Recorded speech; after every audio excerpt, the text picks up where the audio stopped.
Proclamação do Evangelho de Jesus Cristo segundo São Mateus. Glória a vós, Senhor. Naquele tempo, vendo Jesus as multidões, subiu ao monte e sentou-se. Os discípulos aproximaram-se e Jesus começou a ensiná-los. Bem-aventurados os pobres em espírito, porque deles é o reino dos céus. Bem-aventurados os aflitos, porque serão consolados. Bem-aventurados os mansos, porque possuirão a terra.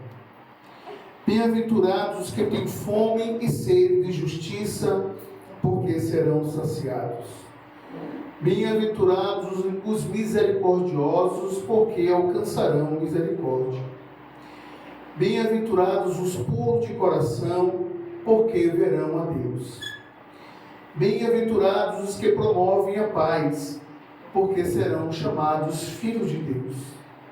Bem-aventurados que são perseguidos por causa da justiça, porque deles é o reino dos céus.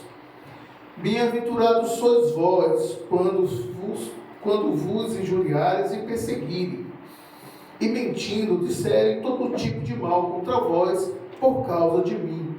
Alegrai-vos e exultai, porque será grande a vossa recompensa nos céus. Do mesmo modo perseguiram os profetas que vieram antes de vós. Palavra da salvação. Glória a vós, Senhor.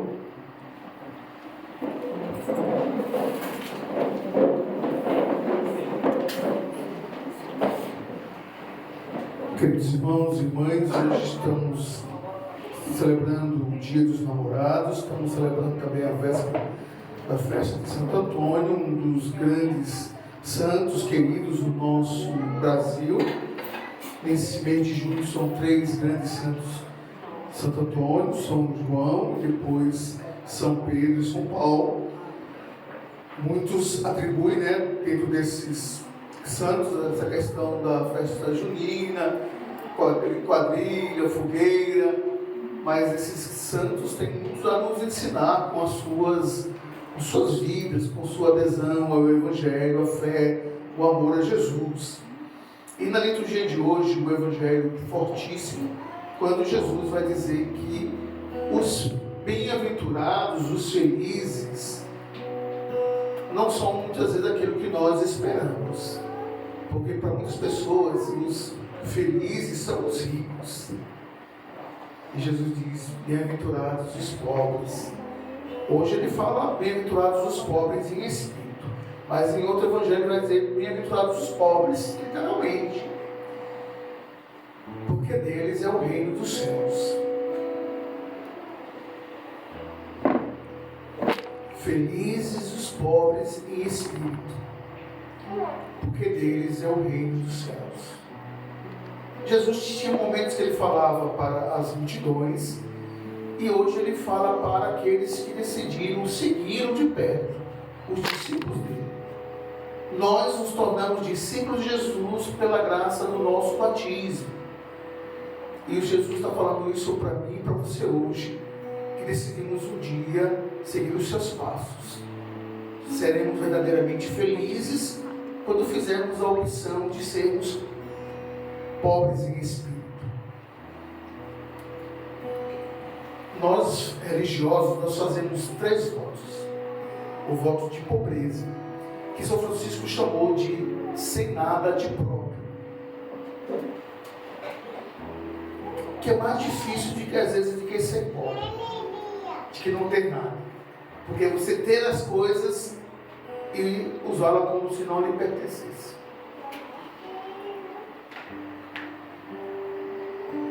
De ser peregrino nesse mundo. De não se apegar a nada nem a ninguém. Não é não ter.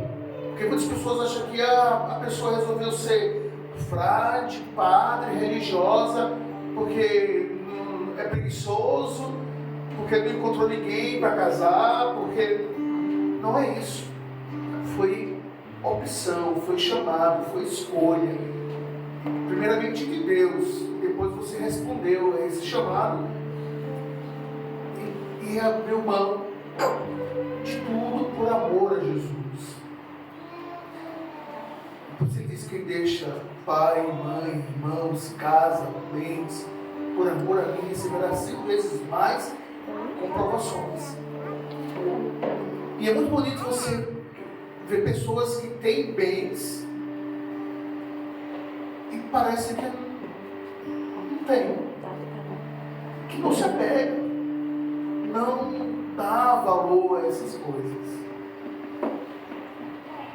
E tem pessoas que às vezes não tem nada e é apegado.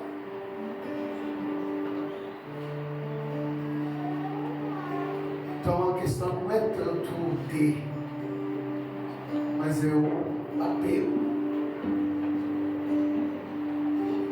Teve uma jovem que deixou tudo, filha de uma família nobre,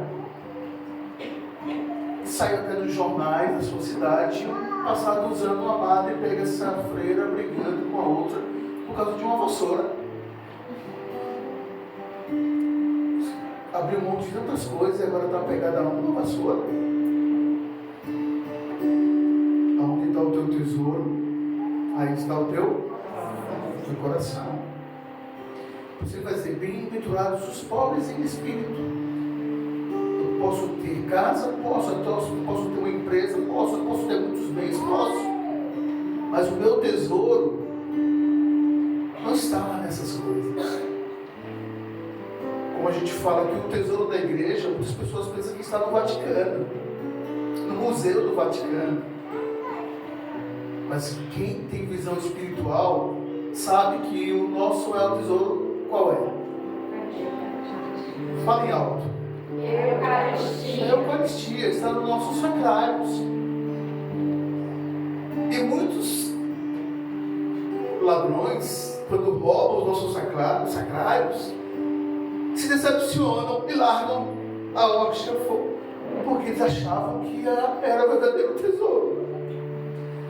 Em termos de valores, se frustram e acabam jogando no mato, porque não era aquilo que eles esperavam. Porque é tão protegido, tão especial para nós que temos a visão de que de fato é o nosso tesouro, que eles querem levar para si. E a gente sofre tanto, né? Enquanto eu encontrei muitas paróquias que tiveram os sacrários roubados com as rochas, tiveram que fazer jejum, fazer penitência até encontrar, porque de fato é o nosso maior tesouro.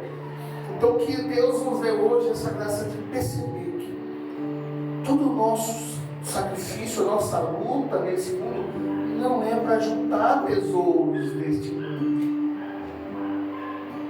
Tanto que Jesus contou uma parábola de um homem que trabalhou, teve uma grande colheita, e ele, o que ele fez? Ficou tão surpreso com tanto a colheita farta, que ele construiu um celeiro e disse: agora, cara, pode dormir, aproveitar, porque você tem por muito tempo. E ele disse: todo, hoje mesmo vai pedir conta de tua vida. Em vez dele pensar: nossa, já que Deus deu a graça de ter uma grande colheita, eu vou dividir, vou ajudar. Mas ele pensou em acumular e querer aproveitar a vida. Tem uma frase que eu escutei, que eu gosto e gostaria que você guardasse no seu coração. Quanto mais eu crescer, mais eu devo contribuir. Quanto mais eu cresço, mais eu devo ajudar o próximo. E como diz quem já morou em beira de praia, diz que quando a maré sobe, todos os barcos sobem juntos. Do menor ao maior. Ela não só eleva os navios, mas as canoas, os pequenos pescadores, todos crescem. Tem gente que é da mesma família, um irmão é milionário e o outro mora na roça, do mesmo jeitinho. Os pais moram do mesmo jeito, a casa é a mesma. Ele não teve a sensibilidade de dizer, já que Deus me deu a graça de eu crescer, eu quero que minha família cresça junto comigo. E eu conheço pessoas que quando vai ajudar a mãe e o pai, tem que ajudar escondido, porque a esposa fica uma arara se ele ajuda os pais. O marido fica uma arara se a esposa ajuda a mãe. Ela diz, olha, não fala com meu marido não. Vergonhoso. Porque deve ser dizer que bom, ajude mesmo, é seu pai, é sua mãe. Se Deus nos deu, vamos contribuir. Nós não levamos nada.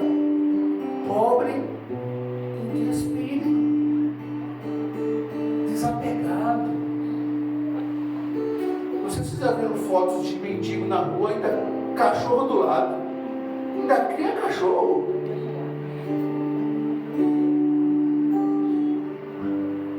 Pede para ele, ainda sobra para dar para os cachorrinhos.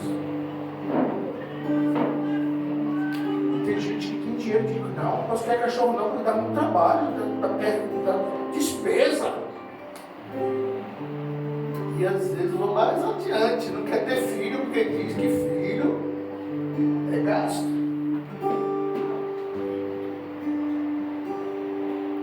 Aí a gente vai olhar as famílias do passado. Tiveram 5, 6, 7, 8. Os pais do Frei Josué foram 17 filhos. Ah, Frei, mas é outro tempo. Com certeza mais difícil do que o nosso. E conseguiram. Porque hoje nós temos muito mais condições. Pela tudo que Deus tem nos dado. Mas eles, se eles conseguiram, creio que muitos de vocês que têm família conseguiriam também. Então que Deus nos dê a graça de perceber a virtude de cada uma dessas bem-aventuranças. Depois ele vai continuar, bem-aventurados os aflitos, porque serão consolados. Como Deus pode dizer que algo aflito é feliz? Porque a consolação vem de Deus. Nós, padres, ministros, às vezes vamos nos hospitais ou nas famílias levar a Eucaristia ou levar o som dos enfermos. E algumas pessoas contam a situação dessas pessoas e a gente vai pensando, meu Deus, o que eu vou falar para essa pessoa? Como é que eu vou dar um conforto? Quando chegar lá, essa pessoa que nos conforta. Porque ela está tão em paz, elas foram consoladas em Deus. Essas pessoas estão em paz, porque é o Senhor mesmo que as consola, dá a graça. Tem uma canção que diz, essa paz que eu sinto em minha alma, não é porque em mim tudo vai bem. Essa paz que eu sinto em minha alma é porque eu sigo a Jesus. É sobrenatural.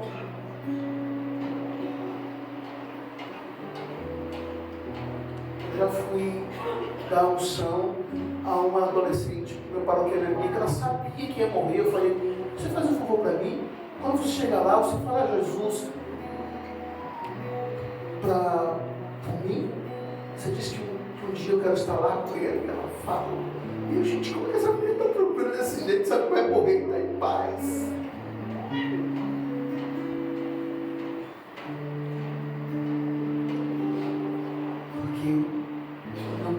quando existe uma aflição.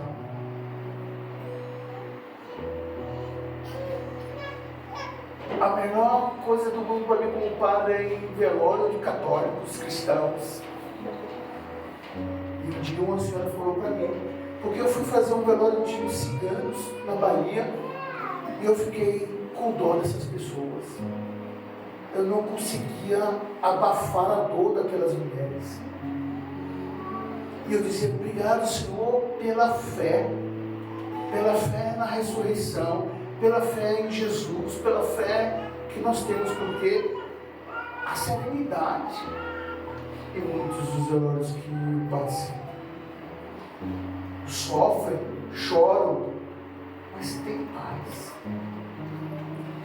E quando eu falei isso uma vez na missa, no dia de finados, uma senhora depois de falar, me falei, eu quero me agradecer porque no dia que eu perdi meu filho, eu só lembrei do Senhor, que dizia, a fé em Jesus, a fé na ressurreição, consola, traz paz, não há desespero.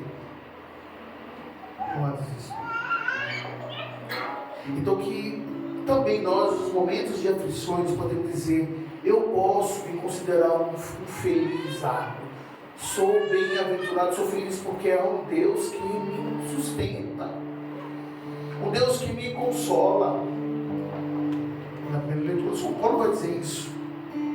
Bendito seja o Deus e Pai de nosso Senhor Jesus Cristo, Pai das misericórdias e o Deus de toda a consolação. E a Canção Nova criou a igreja do Pai das misericórdias, porque Ele nos consola nas nossas aflições, nas noites difíceis, noites claros que muitas vezes passamos, e às vezes a gente pensa que está sozinho, mas nós não estamos sozinhos. Um dia eu estava dormindo, uma senhora me tocou com o celular lá da meu travesseiro. Aí uma senhora me acorda. Falei, o senhor estava dormindo? Umas 3, 4 horas da manhã. Eu disse, sim, estava. Ela falou, o senhor pode fazer uma coisa para mim? Diga, o senhor pode orar comigo? Eu me ajoelhei, comecei a orar por ela. Nem dormi, nem acordado, nem sei nem o que rezei. Mas eu rezei. Passados uns 3, 4 meses, me chamaram para fazer uma recomendação. Quando eu terminei, essa senhora chegou perto de mim e disse, posso lhe dar um abraço? Me abraçou e disse, lembra de uma pessoa que ligou para o senhor de madrugada? Se lembra? Ela disse, naquela noite eu estava desesperada com meu pai. E Jesus falou assim, liga para o Frei Marcos, que ele vai te ajudar. Ele vai rezar com você. E eu falei, oh, que bom, Jesus, que eu passei na prova. Imagina se eu dissesse, senhora, me liga mais tarde, deixa eu acordar primeiro, lá para 10, 8 horas. Eu rezei com essa senhora que estava na aflição dela, porque ela sentiu no coração. E Jesus dizia para ela, liga para ele que ele vai te ajudar. Ele vai rezar com você, vai te consolar.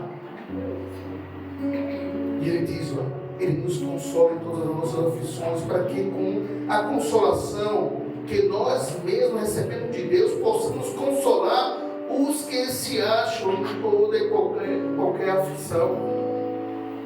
Só que eu pergunto, será que nós católicos temos essa sensibilidade? Às vezes as pessoas estão na igreja chorando, a gente passa. A gente não se aproxima. A gente às vezes não oferece o ombro. Eu gostaria que a gente tivesse mais essa sensibilidade com os nossos irmãos. Às vezes teve momentos que eu não soube o que dizer, mas eu abracei e fiquei. Eu digo, Senhor, eu não sei o que falar para essa mãe. Um filho assassinado, um filho que morreu num acidente de carro. Eu não sei o que dizer, mas deixa eu ficar aqui. Fiquei. E essa pessoa nunca esqueceu daquele abraço. Porque se sentiu consolada, se sentiu consolado. Por Deus, não por mim. Porque nós padres, nós representamos quem? Jesus, né? Então, uma palavra, um gesto nosso significa muito. E eu não posso esquecer disso. Eu não posso esquecer disso. E você também representa a igreja. Quantos de vocês é São José da igreja, Dona Maria da igreja, do grupo, da comunidade? Às vezes seu nome muda por causa da sua ligação com a igreja. Então que o Senhor também possa nos dar a graça de consolar os que sofrem. Faça uma visita. Tem pessoas que dizem assim para nós: eu fiquei doente, não foi ninguém na minha casa para saber se eu estava vivo ou morto. Ela não é. Agora não esqueça de pagar o dízimo. Tô brincando, tá, gente? Às vezes as pessoas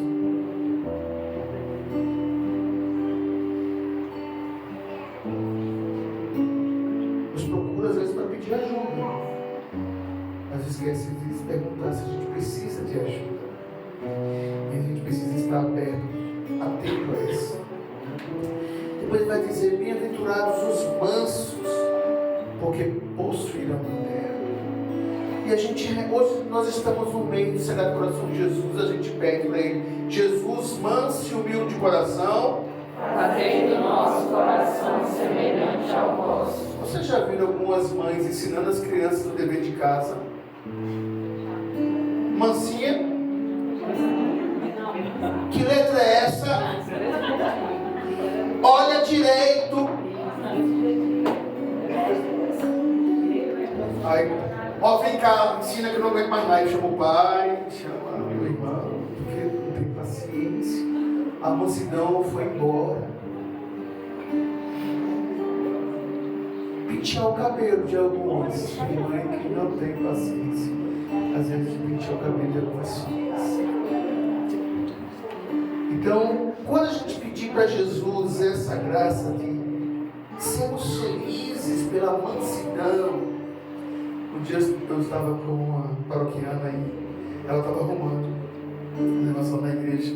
E chegou um rapazinho, ele tinha tipo, né? Ele era um pouco especial. Ela arrumava e ele bagunçava. Ela arrumava e eu observando ela com toda a paciência, com ele, a mansidão imensa. Aí eu falei: por que a senhora não tem essa mesma mansidão com o seu filho? Ela: não tem. Às vezes a gente consegue ser manso, paciente com os de fora, mas às vezes a gente não consegue. Aí um dia uma menina estava com a mãe no supermercado, uma senhora bateu nela e ela foi, a moça pediu desculpa, ela: não, tranquila, foi toda boazinha, muito paciente, compreensiva. Na mesma semana aconteceu a mesma coisa em casa com a filha. Essa mulher soltou os cachorros da filha e ela falou: mãe, por que a senhora não me tratou igual a mulher do supermercado? Aconteceu a mesma coisa, foi sem querer. Então que cada um de nós possamos pedir ao nosso Deus nos momentos mais simples. Às vezes não é o que fala mais alto que está com a razão, mas aquele que, como Jesus, é manso. Diz que ele foi chamado de Cordeiro de Deus, porque ele não abriu a boca, porque ele se entrega, mesmo sendo justo. Bem-aventurados que têm fome e sede de justiça, porque serão saciados. Bem-aventurados os misericordiosos, porque alcançarão misericórdia. Quantas vezes nós gostaríamos que as pessoas tivessem misericórdia das nossas fraquezas, das nossas misérias, compreendessem o nosso lado. Quantas vezes recorremos diante no sacramento da penitência e pedimos ao nosso Deus que tenha piedade de nós, e sempre recebemos de nosso Deus a graça do perdão. Então, da mesma forma, o Senhor espera que nós também tenhamos misericórdia daqueles que nos ofendem, nos prejudicam. Tenhamos misericórdia dos pobres, dos dependentes, dos que vivem às margens da nossa sociedade. Bem-aventurados os puros de coração, porque verão a Deus. Hoje vivemos num mundo em que a pureza não é tão fácil. Porque mesmo a gente não querendo ver as coisas saltam diante de nós. Seja através das redes sociais, televisão. Você vai assistir um filme, menos espera, aparece algumas cenas. Você está assistindo um programa com sua família, daqui a pouco vem propagandas, outras coisas. Você vai no teatro. Ontem estava numa quadrilha, aí uma pessoa falou: nossa, quantas palavras, coisas. Você está lá com a família, escuta coisas que você não quer. Então a pureza no olhar, no ouvir. Ele diz: aqueles que conservam a pureza são capazes de ver a Deus.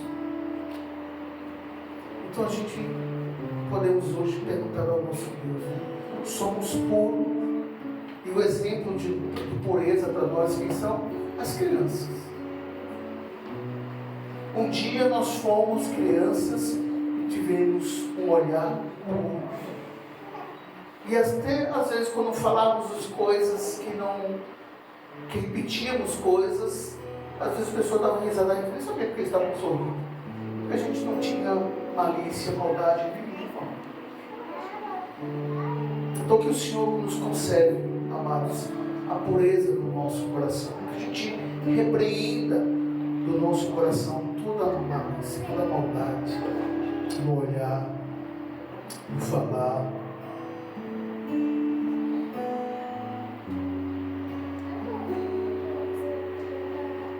Um dia eu estava numa missão, aí teve um evento do grupo de jovens, eu estava lá. Aí tinha a participação de vários jovens, lá na frente pegava o microfone, aí o jovem foi lá e começou a contar piadas. Todas as piadas que ele contava eram de um duplo sentido. Aí todo mundo ria, aí quando foi no final eu fui lá na frente, quando eu estava no final eu falei: que bom, uma noite maravilhosa e tal, mas, querido jovem, eu gostaria de falar para você que para você fazer a comunidade sorrir não precisa contar piada de duplo sentido. Tinha criança, tinha senhoras, existem muitas piadas que a gente chama de piada familiar, de salão. E algumas pessoas fez com que ele ficasse meio com raiva de mim, o padre deu uma bronca. No outro dia de manhã ele foi lá na casa paroquial e me pediu desculpas. Ele falou: eu nunca ninguém me repreendeu. E eu quero lhe agradecer. Eu falei: você tem um dom de alegrar as pessoas, mas não vá por esse caminho. E hoje ele continua contando piada, mas de uma forma sadia. Ele, além de ser um bom humorista, foi humilde. Então eu pergunto: quando você que tem também o dom de animar, de alegrar as pessoas, qual é a via que você usa? Porque o mundo acha que tudo é permitido, tudo é normal. Deus, se queremos um dia ver a face de Deus, Ele diz: só os puros de coração. Só entra no céu quem for com mais as crianças. Diz a palavra. E eu creio que um dos motivos é por causa da pureza delas. Bem-aventurados os que promovem a paz, porque serão chamados filhos de Deus. Somos promotores de paz. Tinha uma mulher que o marido dela tinha um problema de álcool. Todo dia que ele chegava em casa era uma briga. Todo dia que ele chegava em casa, briga. Ela chegou para se confessar e disse: padre, eu já não aguento mais brigar com meu marido. Todo dia ele chega horrorizado, eu fico nervosa e a gente discute. O padre pegou uma garrafa de água, abençoou e disse: olha, quando o seu marido apontar no portão, a senhora vai encher a garrafa de água e ficar com a boca cheia de água. Ela fez. Primeiro dia, quando ele chegou na porta, ele entrou, chamou o nome dela, entrou na casa, foi tomar banho, deitou. Primeiro dia, não teve briga. Segundo dia, a mesma coisa. Terceiro, quarto. E ela toda feliz, porque 4 dias sem briga, só que acabou a... Então ela pegou um galão de 20 litros, levou lá na casa paroquial e disse: Padre, pelo amor de Deus, abençoe esses 20 litros de água, porque a sua água é milagrosa. 4 dias sem briga lá em casa, eu quero mais dessa água. Ele disse: não pode pegar da torneira, foi só a senhora ficar com a boca calada, a briga na sua casa, a senhora foi promotora da paz. Então eu digo, se for para promover a paz na sua casa, você tem que encher a boca de água, faça. Muitas vezes a gente acha que é o outro que se dá, porque é o meu marido, é porque é minha esposa, é porque é meu filho. Mas às vezes depende de nós. Sou eu. Quando eu morei no Novo Gama, o Frei Francisco pediu para criar um grupo para adolescentes. Eu criei um grupo chamado Arauto da Paz, que era um dos títulos que São Francisco se proclamou, né? Dizia que ele era Arauto do Grande Rei. E eu coloquei o lema nosso, diz, a oração de São Francisco, como forma de querer praticar, viver, e cada um tinha que buscar ser instrumento de paz, viver essa oração. E um dia um jovem chegou e partilhou no grupo: eu estou muito feliz porque hoje eu fui um instrumento de paz na minha casa. E eu falei: você pode partilhar? Ele tinha 14 anos. Você pode partilhar? Ele falou: sim, posso. Os meus pais estavam há dias sem se falar. E quando eu cheguei com um boletim vermelho, os meus pais voltaram a falar. Eu fiquei muito feliz, porque por causa de mim e do meu boletim, meus pais quebraram o gelo. Eu falei: muito bem, ele foi instrumento de paz para os pais, graças ao boletim dele com notas baixas. E ele se sentiu agraciado por Deus. Foi por causa de mim que meus pais voltou a conversar. Então, Deus usa os meios, os caminhos, né? Não importa como. Então, quantas vezes você foi capaz? Porque tem pessoas que assim, ó, faz o contrário.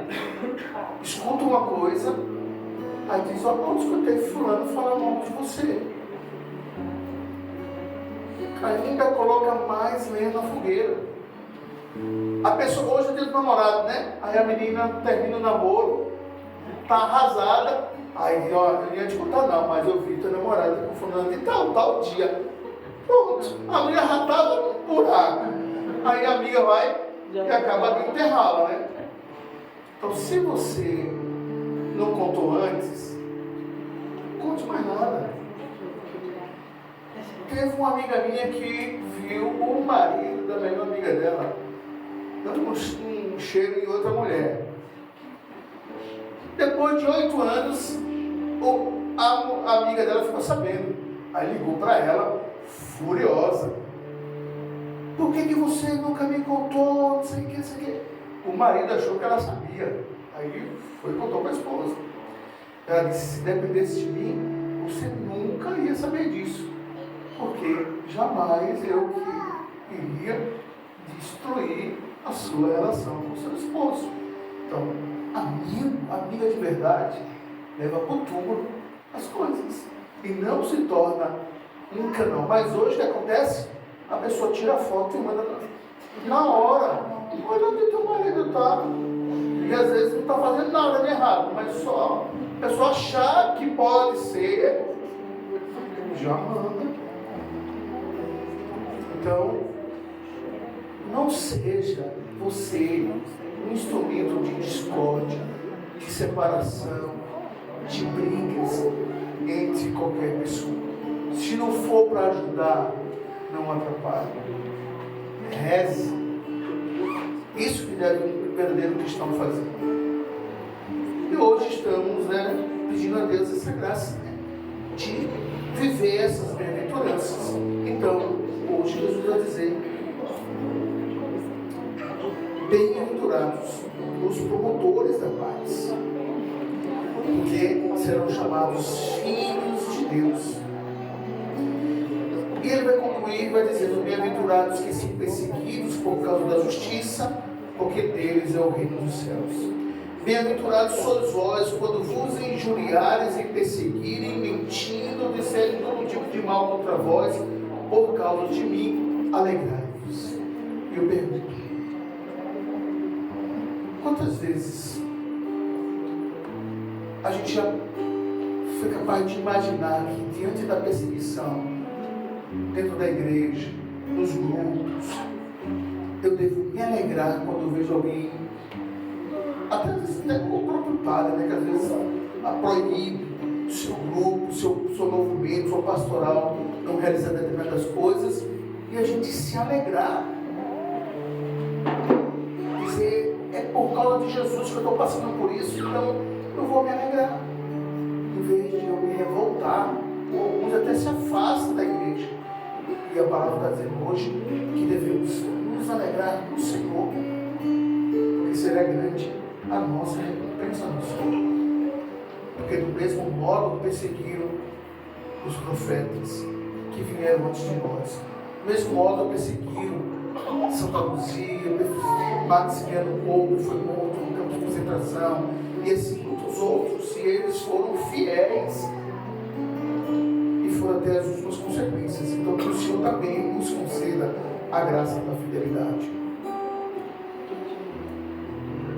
Que Deus nos dê, amados, a graça da fidelidade nos tempos de prova.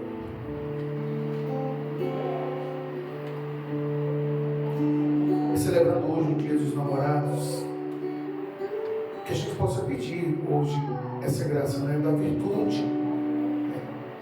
Porque o namoro, ele existia um processo. Namoro, noivado e casamento. Eu morei a 1.000 quilômetros de Manaus durante 6 anos. E durante 6 anos eu celebrei 3 casamentos. E de pessoas que já moravam juntos. Porque as pessoas não querem mais compromisso.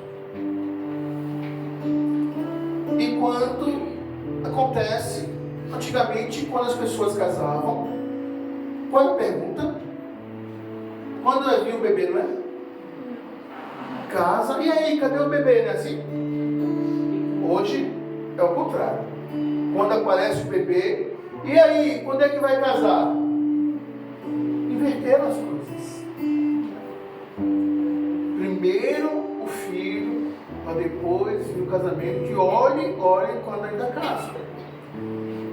Lá no Amazonas, eu levei o maior susto e, ao mesmo tempo, dor no coração, quando uma paróquia minha, com 12 anos, aparece grávida. E quando eu fui conversar com uma enfermeira da nossa paróquia, eu falei: fiquei sabendo que fulano de tal grávida com 12 anos. Ela falou: pois é, filho. A babá dela foi lá em casa, a cuidadora dela, foi lá no hospital, pedir anticoncepcional para dar para a menina. E eu falei, nós falamos para ela que tinha que ser a mãe que tinha que ir lá, porque ela estava namorando. Como a mãe não foi, olha o que aconteceu. Eu tenho vontade de pegar aquela enfermeira, porque ela não tem filho, né? Porque o mundo está perdido.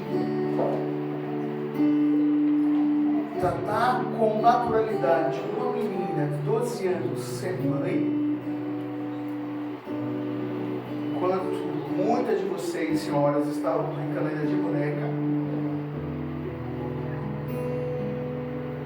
Então, meninas lá com 15 anos já estavam com 5 filhos.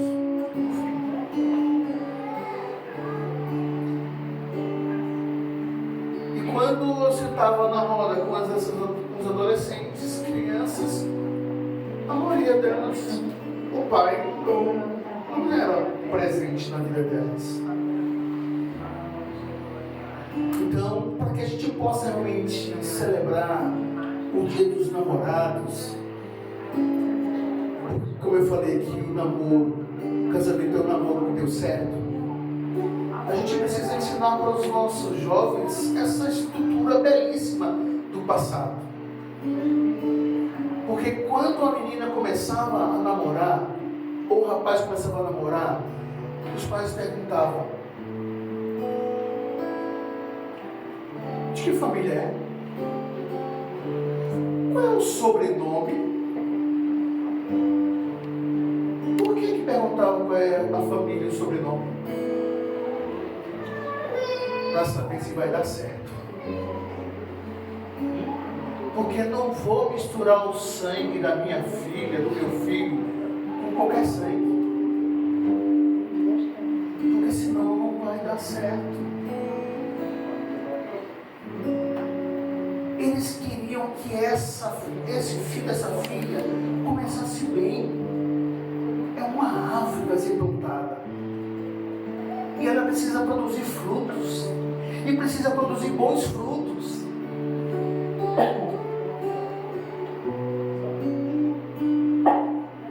Por isso muitos casamentos do teu, já celebrei 60 anos de vida matrimonial, já celebrei 65 anos de vida matrimonial. E muitas dessas pessoas eram assim, ó. Quem lembra do segura-vela? Quem já namorou com segura-vela? A senhora, né? Quem era? Sua irmã? Meu irmão. Seu irmão? Ô, coitadinho, né? Vai lá, acompanha a tua irmã. Aí ela, namorado, meu irmão. E tinha que ficar lá. Aí o rapaz vai dar um beijo e dizia assim: vai lá comprar uma balinha. Aí ele ia lá comprar uma balinha e dava um beijo na namorada. Aí quando voltava. E deu certo. Está quanto tempo casada, senhora? 45 anos. Deu certo. Funcionava. Hoje em dia, se colocarmos uma segura-vela, fica revoltado. A filha não aceita. Mas isso é porque tinha um porquê, gente. Era para preservar a honra da filha. Para a filha não ficar mal falada na cidade. É uma moça de família. É uma moça direita. Uma moça de família não anda sozinha por aí com um homem. É o irmão dela ali do lado.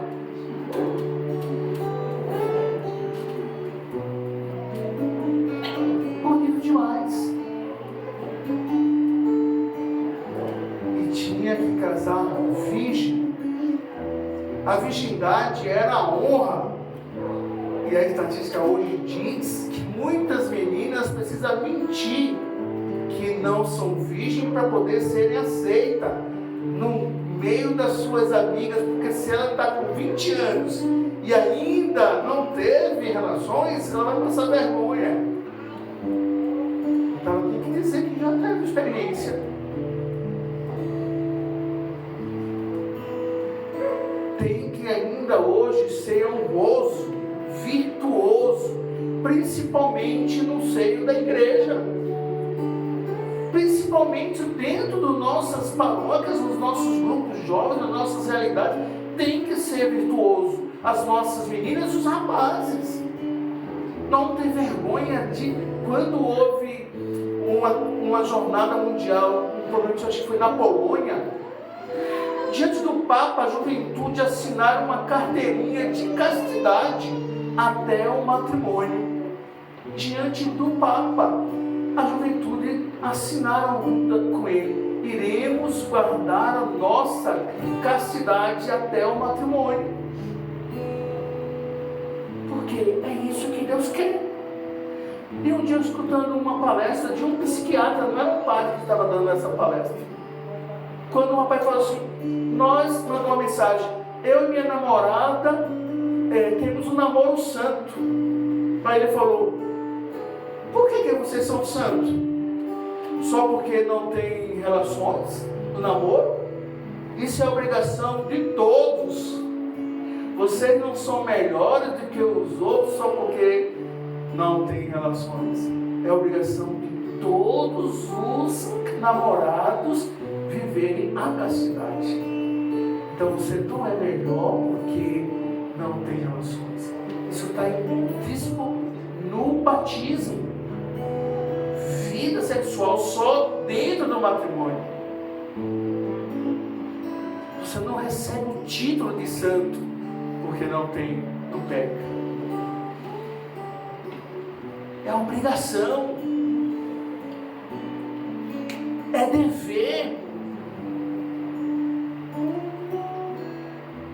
Então que o Senhor nos dê a graça hoje de pedir no dia dos namorados a santidade para os nossos jovens, a santidade também para os casais. Um dia uma paroquiana, ela tem 4 rapazes. Ela falou aqui para mim: Frei, deu 10 horas, 10 e meia, 11 horas, e nada das namoradas do meu menino ir para casa. Aí eu peguei: minha filha, eu não paro. Para casa. Mandou as meninas todas, os rapazes. Não era, tinha filhas não, filhos. Enquanto eu estiver viva, namorada nenhuma dorme na minha casa. Casa é minha. Braço forte, educadora. Eu digo para vocês, pais, às vezes muitos jovens fazem porque vocês permitem.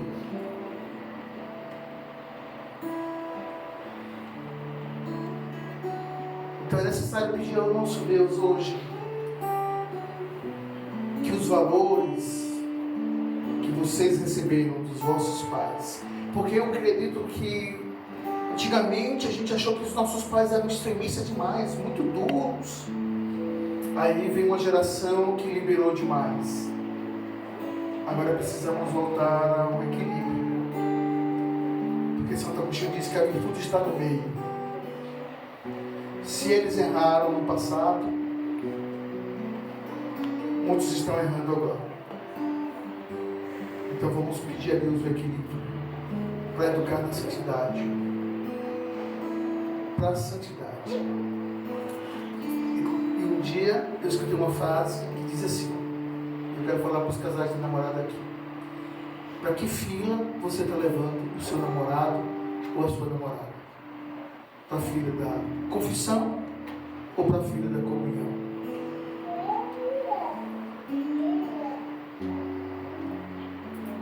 Tenha namorado, namorada que te leve para perto de Deus.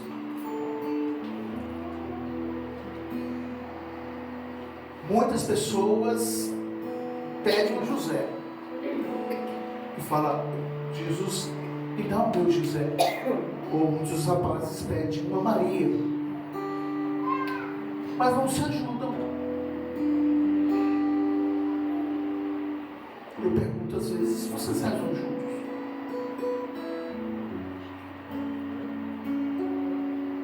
Vocês dedicam tempo para caminhar no grupo? Qual o movimento que vocês participam juntos? Então, se eu quero realmente viver o propósito de Deus na minha vida, eu preciso colaborar com a graça. Então, que Deus possa realmente abençoar a vocês hoje, porque há uma possibilidade muito grande de dar certo quando se começa certo. Na oração, na escuta.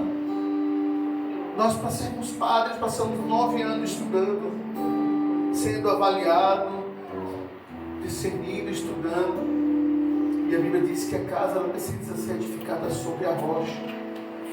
Então, da mesma forma que a vida sacerdotal, religiosa é uma vocação, a família também é uma vocação.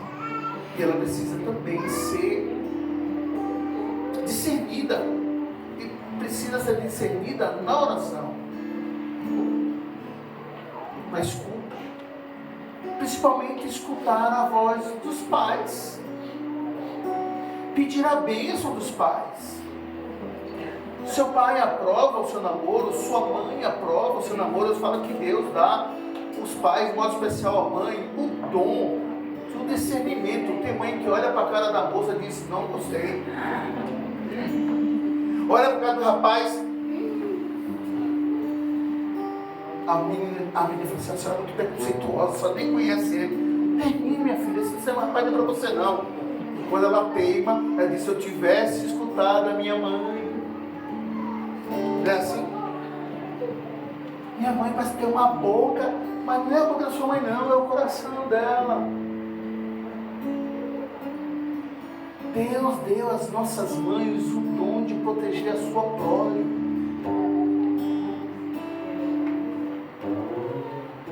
É algo divino. E feliz o filho ou a filha que obedece. Porque lógico que toda mãe quer a felicidade do filho. Toda mãe quer a felicidade da filha. Então, e ela reza por vocês. E ela reza também pela felicidade também matrimonial. Que vocês possam ser felizes no casamento. Lógico que ela quer ter um genro, uma nora que se dê bem na família. Então que Deus possa abençoar a cada um de nós, as nossas famílias. Louvado seja nosso Senhor Jesus Cristo. Para sempre.